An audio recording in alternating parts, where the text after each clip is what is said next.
The tape is now completely rewound. Ready. Close your eyes and imagine.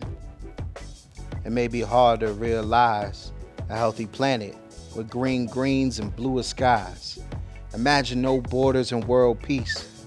Imagine everybody got pocket change and something to eat. Imagine technology to speak every language. Imagine no disease, no pain, no anguish. Imagine a response to trauma built into the system.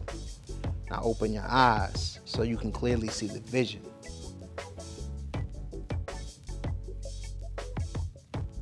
Last year, I was with you on stage, and I thought I'd drop some knowledge.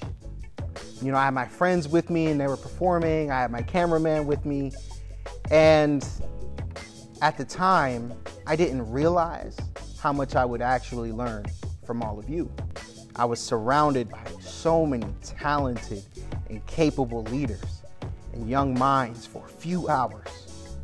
And then I went back to my desk, and it was like coming down from a sugar high. You know, I was so energized, and then I wasn't. And I went into work the next day, and that feeling, it still lingered. I couldn't shake it. And if you've ever talked yourself out of doing something that you really wanted to do, then you know the feeling that I'm talking about. A couple months go by, I changed jobs. That didn't help either.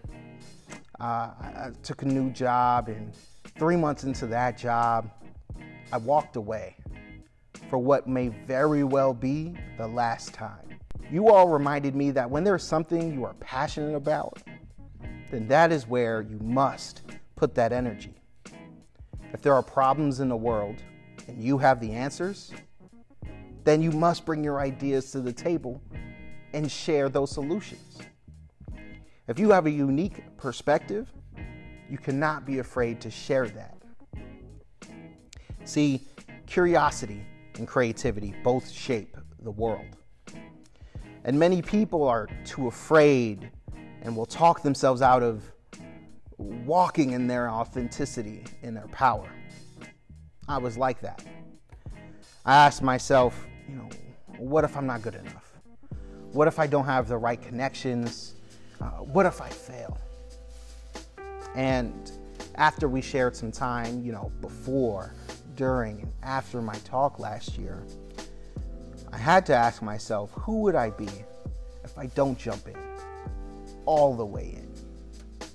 I started a consulting business where I teach people and organizations how to have tough conversations about race, class, gender, privilege, and bias. I'd never started a business before, but I learned from other hip-hop entrepreneurs about delivering a quality good and service, marketing, self-promotion, how to find the right deal and how to close the right deal for me. And for me, it wasn't enough to just show up into the room. I had to make an impact. I wanted more people to become allies for children and for artists. I wanted people to champion the causes of Black and brown people, of Asian people, of LGBTQIA plus people. I wanted to elevate and empower the powerless. And I did that through my art. And then I leveraged my art to have a greater impact in my community. Since we last spoke, I've worked with law firms to advocate against discriminatory practices against students of color in higher education. I've worked with the leadership team for a young professional group here in the city, where those young professionals who work for a number of different businesses and nonprofits, they were interested in creating a diversity, inclusion, and belonging campaign. I've delivered workshops about racism and real estate. I've worked with the regional newspaper, the Sacramento Bee, to be more inclusive and intentional about their coverage of marginalized communities.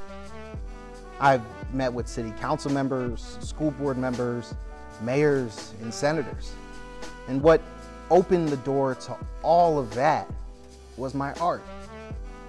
See, people heard what I was rapping about, and they were interested in what I had to say off the stage. This is the same event where I stood in front of all of you. It was a room of 250, maybe 300 people last year to perform and to speak. But I walked away from that event thinking I was going to impart knowledge, having learned how to listen deeply for that thing that was calling. And it's calling you too. Lori shared with me, and for those of you who don't know who Lori is, she's the lead organizer for the Creativity Summit. So give it up to Lori, and thank you to her and her team. But she shared with me that the word creativity in Hebrew translates to breath. The act of creation literally is giving new life to something, breathing new life into something. I hope that you find your passion and allow your art to guide you toward your calling. When you allow yourself to be led by that spirit of creativity, you will see the world with new eyes and create new solutions to old problems. Watching you all create inspires me and gives me hope. I encourage you all to let that spirit shine through.